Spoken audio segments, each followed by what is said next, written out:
Welcome to Stampscaping 101. We have an unboxing bagging, I guess.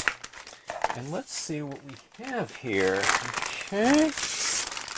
Interesting. Wow. This is an interesting package for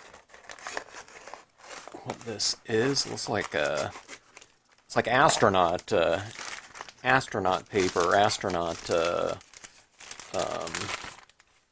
I don't know, fruit rolls or something like that is what it would look like.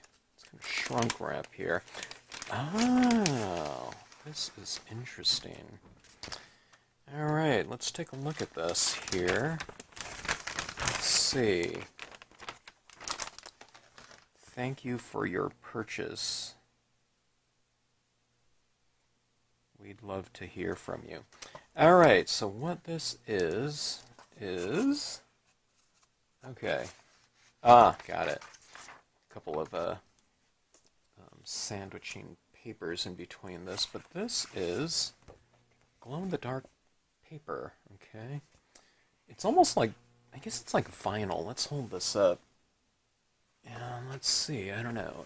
Well, I can't turn off these lights because it's hooked up to my camera right here, but we also have some folk art glow-in-the-dark paint. Now, I already held this up to the my lights and turned off the lights, and it glowed pretty good. This one right here is, it's by Plaid, okay? You've probably heard of that company. This is a water-based glow-in-the-dark paint, okay? And it says mix well before use, let dry 1 hour between coats, charge glow in sun or indoor light, and for increased glow, apply more coats or charge longer, okay? So ideally you do both, in order to get a really good glow out of it. So, okay. So I'm going to, in this video, try to figure out how to use both of these, okay? And we'll try to come up with a good application. This one almost feels like it's something that you peel off or something like that. But it's not the surface that I thought. Okay, it's kind of this plasticky surface right here, or vinyl. Okay, but let's see how it will work. Okay, so this is what I figured would happen here. I figured that the paper would be something that's not going to be entirely conducive for, let's say, dye-based inks or something like that. Okay, so what that takes us back to is the Brilliance ink, okay? Now, one of the things I could do here is I could mount this, since it's real floppy, I could mount it on a piece of cardstock, a heavier piece of cardstock, and maybe make this a quarter-page card type of thing. I'll quarter this right here, and we'll start with that, okay? And then we'll do another application with this. I'm not going to use this in conjunction with this, but we'll use this in a similar way that we do with foils. Okay, and that leaves us with the Brilliance inks again. If these Brilliance inks work on here, I think that's going to be pretty phenomenal. This will be putting those Brilliance inks to the biggest test I think I've put them through, I think, but we'll see. All right, so first things first, let's cut this down into a 1/4 page, and then I'll decide whether or not to mount this or not. Okay, I have 2 pieces that are roughly 1/4 page pieces. Well, I guess they are 1/4 page, but interesting thing about the glow-in-the-dark vinyl is that it wasn't 8.5 by 11, so it's more, I don't know, 8 and maybe 1/4 by about 11.5, I think it was. So I made this closer to a 4x6 format. So anyways, I mean, I don't need these to fit into any kind of specific configuration, so it's no problem. This is just some sort of, I don't know, piece of paper demonstration scrap here, but this will be perfect just as a head start to stamping out some Milky Way effects on here. And then I'm going to splatter paint this one with the glow-in-the-dark paint. And on this one, I'm going to try to do this kind of cloud formation type of look on this. I'm not sure if images will stamp on this really well, but we'll see. Okay, so all I did was I took a hole punch. It's like a 1-inch hole punch, circular one, and I punched out on the adhesive side of this Post-it note, and we're just sticking that there, and that's going to represent a moon, hopefully, for us. Let's try that one first, okay? I should get another ink pad in addition to this graphite black Brilliance here. One for my inking up like this, and one for my impressions. I did that for my white, and that worked really great. Okay, let's see. Ooh, this is looking pretty good. Okay. Now, it's never going to air dry on this. Well, I mean, it can. It'll take a while. But the fact that that applied like that, it's almost applying easier than paper for some reason. I don't know why. Maybe it's because it's like 100% surface oriented. It's not getting absorbed into the paper whatsoever. But let's keep applying this, and then we'll try heat setting this, and we'll see how this this material reacts with heat. Okay. Oh, by the way, I didn't mount it, so I don't know. I'll do that later. I don't know. Maybe it's a good idea to do that ahead of time. I'm not sure. I think that this one will be somewhat prone to, being able to be wiped off really easy. Look at this. It's very translucent here too, so it really shows through. But this is coming about really fast. I like the look of this. All right, so we're kind of oscillating this. I mean, I want to get some black behind that circle so that we'll have something to define the moon when we pull that that off of there. Okay.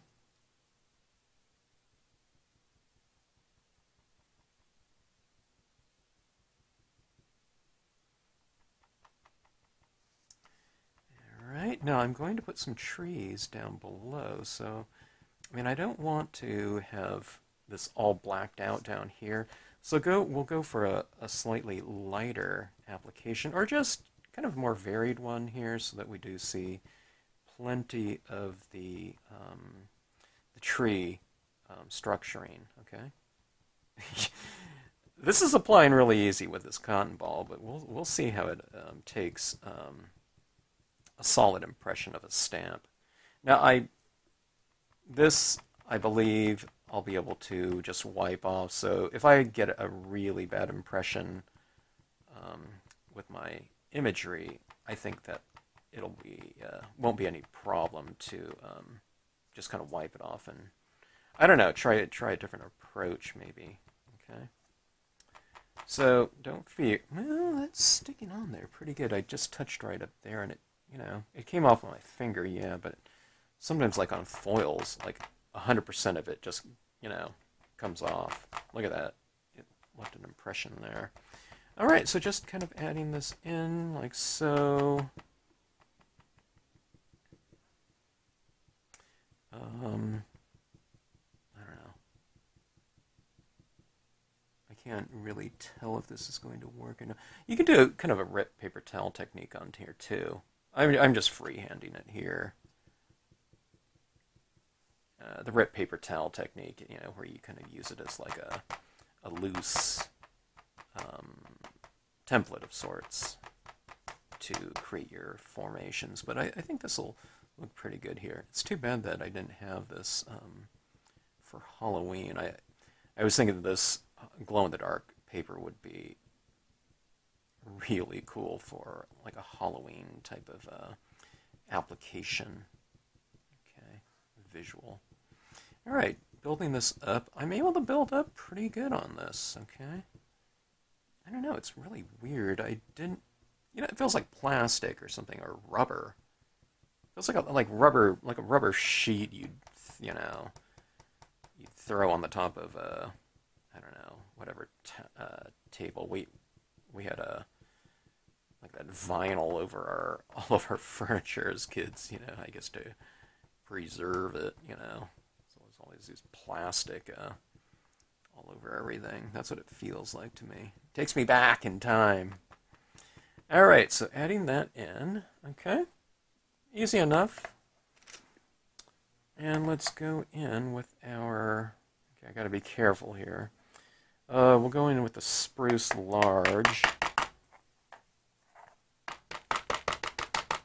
Ah, boy, I keep forgetting to order my re-inker for this. Okay, I think that's enough. All right, should I go?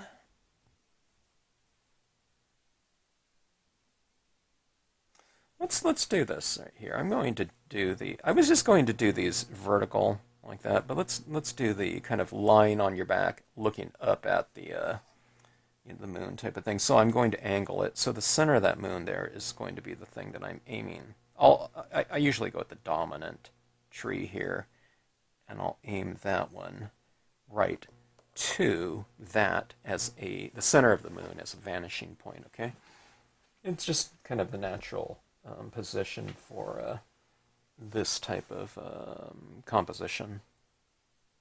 And it's going to be a simple composition here. I might throw in like one or two other stamps in here, but this will be the dominant structure. Okay. Now if I don't get like a real solid impression, maybe I might have to heat set this and then try, again. So we'll see. I don't know, it's pretty good. This is really surprising to me, okay? I didn't think there was any way that I would be able to get as good as an impression on this surface as I am. It just didn't seem like that was in the cards. Okay. Yeah, no problem.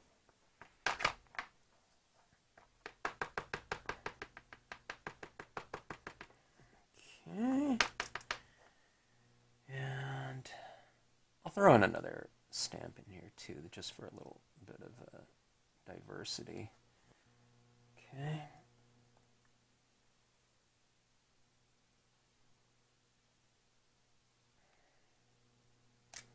I don't even have to hold this down I'm holding it down probably longer than I need to, but it's just, I don't know, it's taking the ink a lot easier than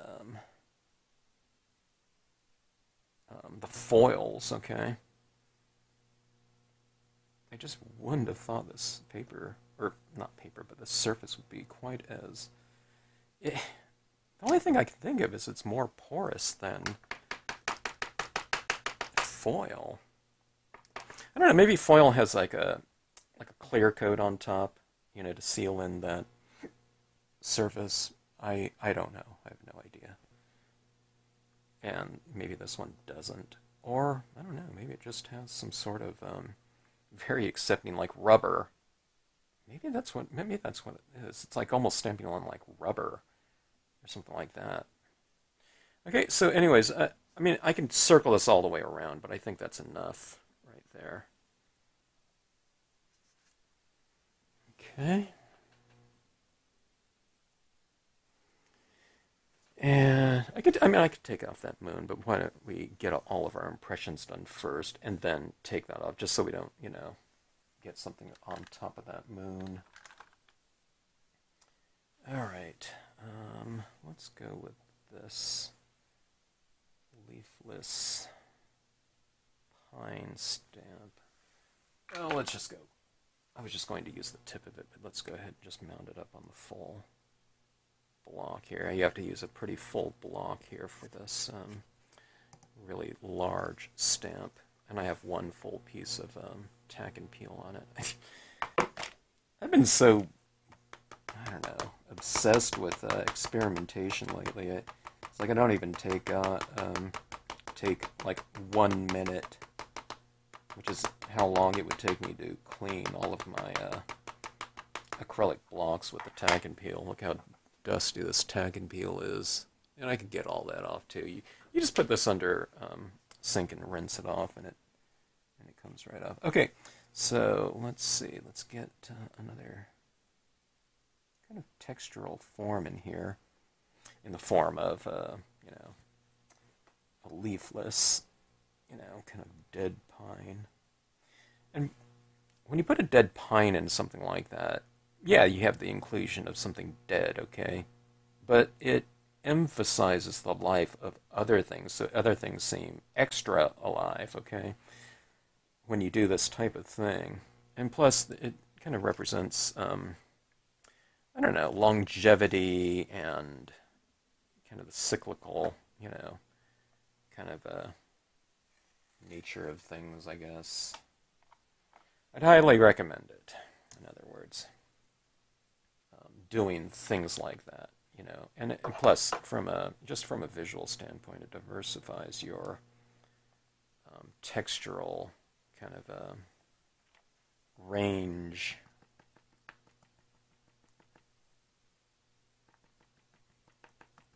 Okay, here's the smaller one here. You could just use the same one, but, you know,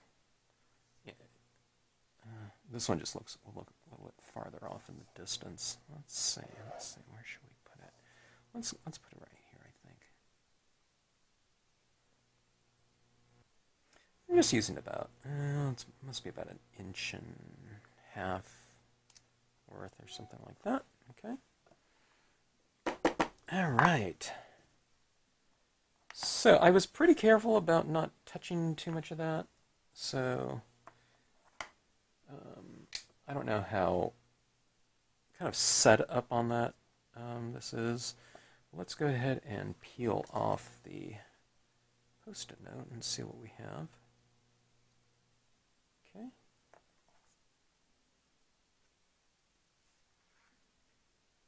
I find that looks, I don't know, that looks pretty dramatic to me. It certainly was a quick scene to do. I mean, just that on its own I think would look pretty cool, but we'll see what it looks like when it's glowing. Okay, let's get this put aside here, and let's try out some of this other type of glow-in-the-dark paint. Okay, so this has just been I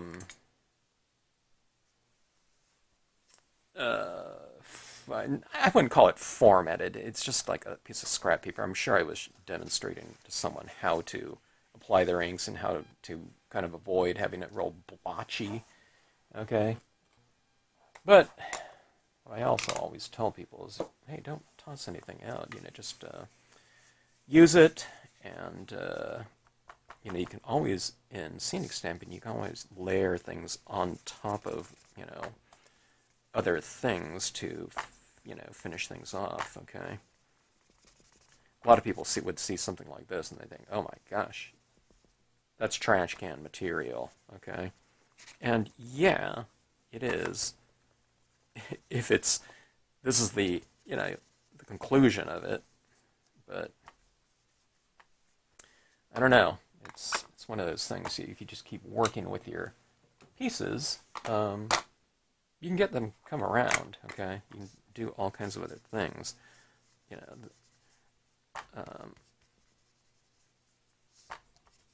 with most of my pieces, I've trained myself to think this way too.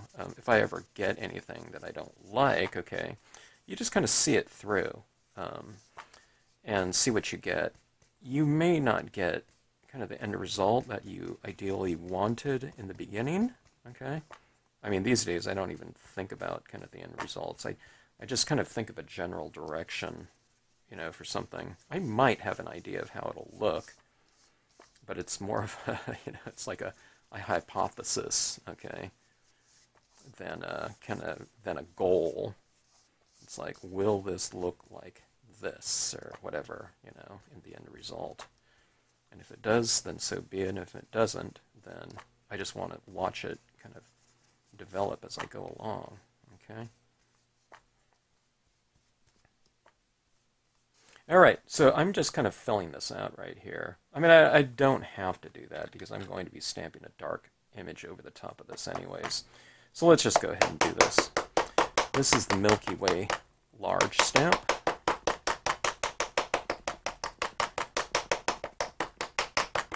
And talk about a stamp that can kind of fill in anything. You know, it's fairly blocky, solid. Okay.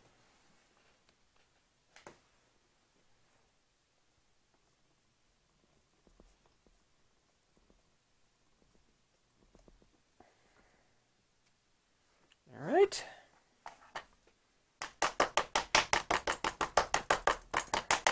Now this is a rectangle here. Okay. Now I've shown this demonstration numerous times in the past, but okay, so this is the rectangle right here. Now see, what I'm doing is I'm coming in here, so that first impression is going to go like that. Okay, so in other words, don't build it like bricks. You know, you can put it however you want, just as long as you overlap your previous impression. I wouldn't overlap it like exactly like this and then go like that, you know what I mean? Like edge to edge. Change it around a little bit. I like this part right here to kind of match up like that. So I'm going over it like this, so it's going into it about like that, okay? So I'm talking about, you know, like this is like an inch, you know, overlap. And one of the things you can do too, as I've shown in my other videos with sky images, you can just kind of blot off the edge before you stamp it out. But I know how to use this thing well enough to where, you know, I don't really need to do that. And I know how to use it well enough is because I overlap it enough. Now, don't overlap by, you know, 2.5, 3 inches into that, you know. But an inch, half an inch, something like that, okay? Now, see this space right here? You just go in here, and let's fill in this side right here. I mean, that first image is going in like this, and this one down here is going in like that, okay? So, it's just adequate overlap. Now I have that blue background, so you can't really see the overlap quite as much. If I was just stamp this out on a white piece of paper, you might be able to see some lines, but then you can just go in and you put that color over the top of it instead of it being underneath it. Color on the top, we'll just blend it in. Okay, like this here.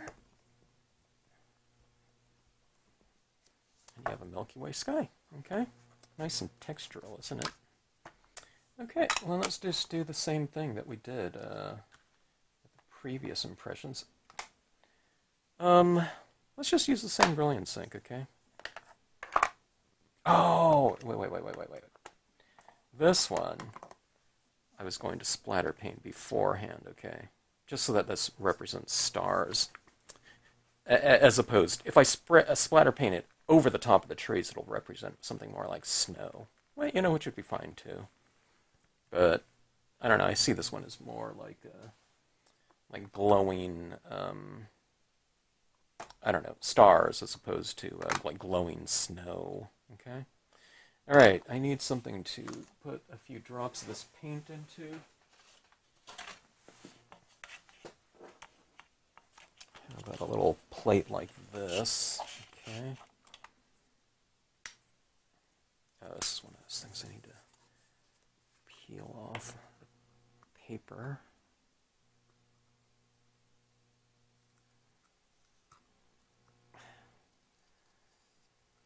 Wow, that is really tough.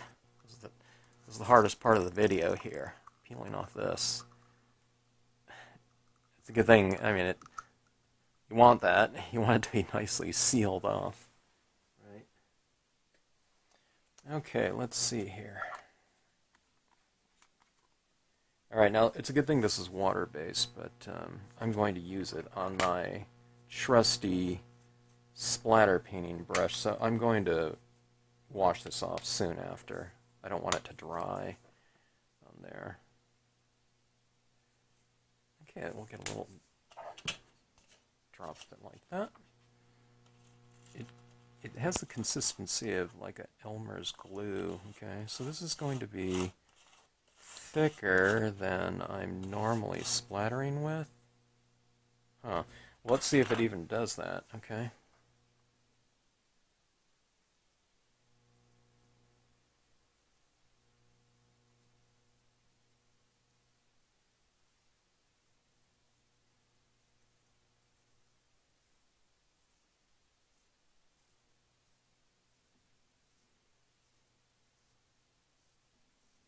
Okay, now remember what it said, build up areas if you want it to glow more, okay? So I'm doing like as thin an application as you could possibly get, because some of these are like a tiny little speck in here, okay? So we'll see if that glows at all when we charge it up, but I might be looking at it under a black light as well. Okay, I'm going to wash this off before I do anything else. Okay. I have to keep that toothbrush clean because that one's been working really well for me for many years. And I don't know, I don't want it to be like an acrylic paint or something like that where it dries and really hardens on there. So just in case, I don't know, that it is water-based paint, but you know, if you let like acrylic paint harden in a brush, it's still, you know, really hard to get that out of there. Okay, so let's see. Which side's up on this one? Which side's down? I guess it doesn't matter. Let's go with this as a vertical here, okay? I was going to do it like this, horizontal, but let's do it like this. I think that looks good like this. I don't know. Alright, so let's go with... Oh, I'll do this kind of more formatted like. So... Okay.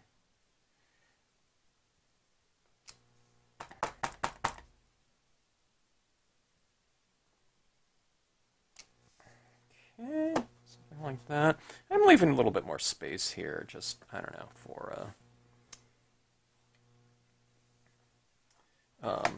you know, those tiny little glow-in-the-dark dots to show if they do. We'll see if they do or not. I don't know.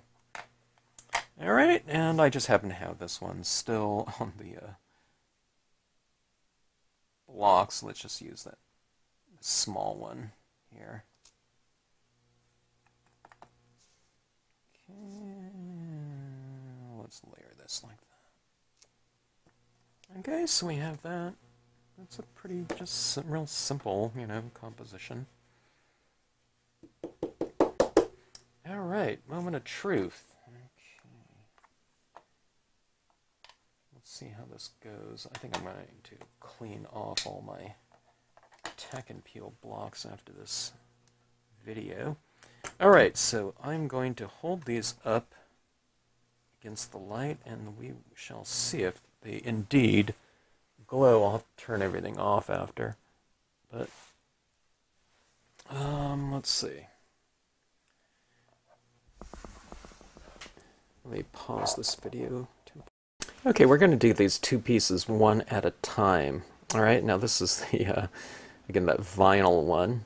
And what I'm going to do is I'm going to charge this up underneath a swing arm lamp that I have, and then I'll turn it off, and then I'll bring it back underneath the camera.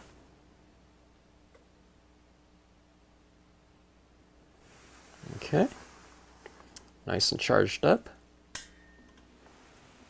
Look at that. I I think that looks really spectacular. Look at this this glow-in-the-dark paint bottle too, just really glowing away, just on such a short charge. And this isn't even real close to my lamp up there either. So, all right, so that is that. Okay, I think that's a success there. All right, now here we go with this one. Here's the question: will such tiny little specks of paint read on this? You know how it says to, really add a lot of layers if you want it to glow more, or hold it up to the light to charge it a little bit longer. So we're talking about like micro specks of paint on this. So let's hold it up like this. Give it a really good charge.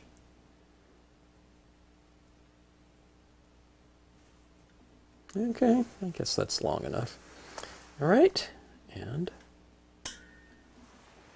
oops, let's get this one out of the way. It's all right, but look at this. Okay, see that right there? I think that's pretty cool.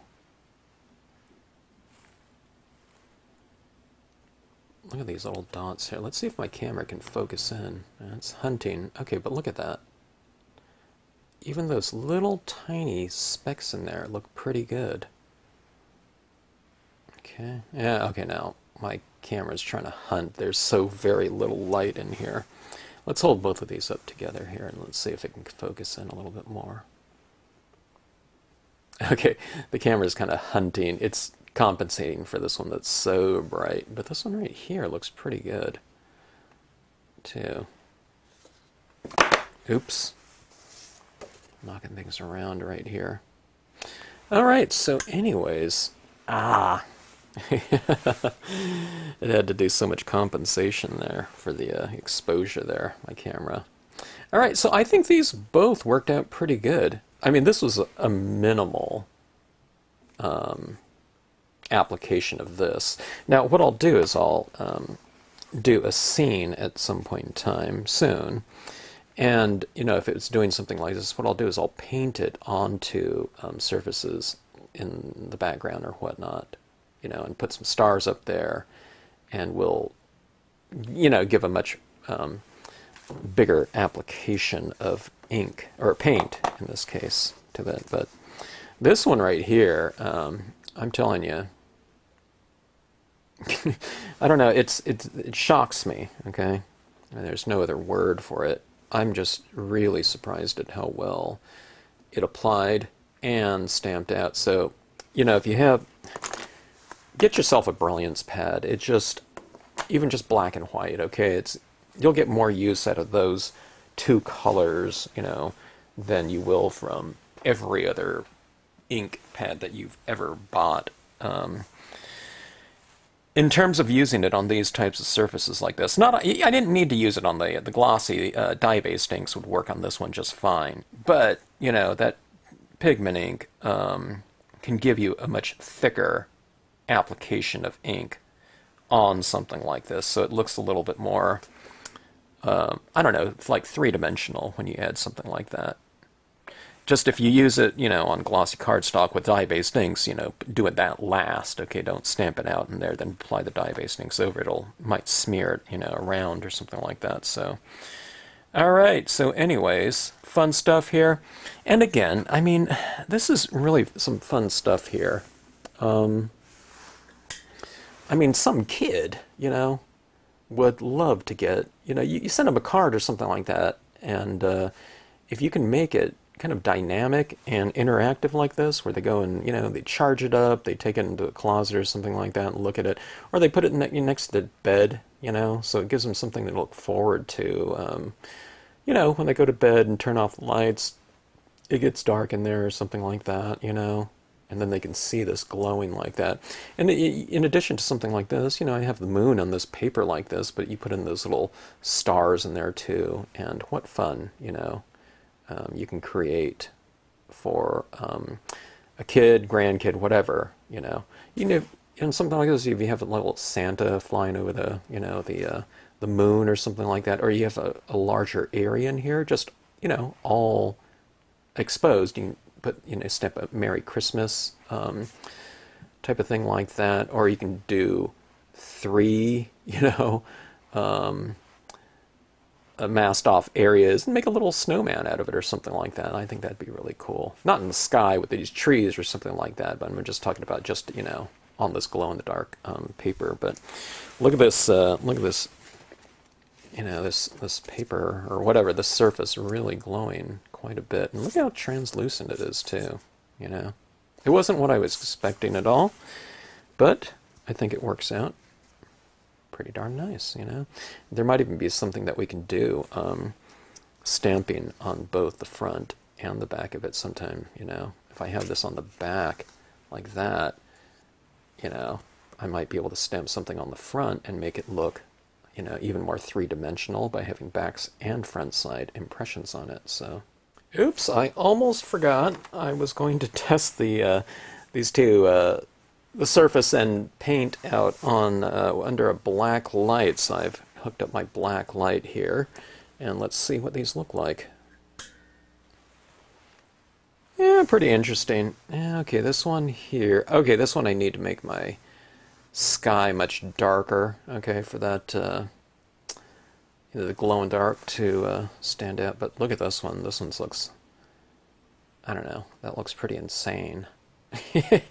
I'm telling you, if I ever do a project with kids again, I am going to be stamping on, with glow-in-the-darks and black light. Look at that. That was just kind of covering that up. Look at that.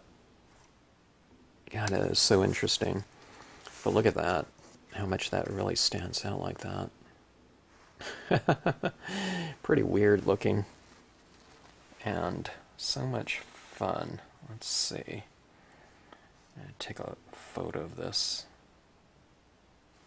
Let's see, let's get the black light paint in there. Like so. And this will go on my Instagram.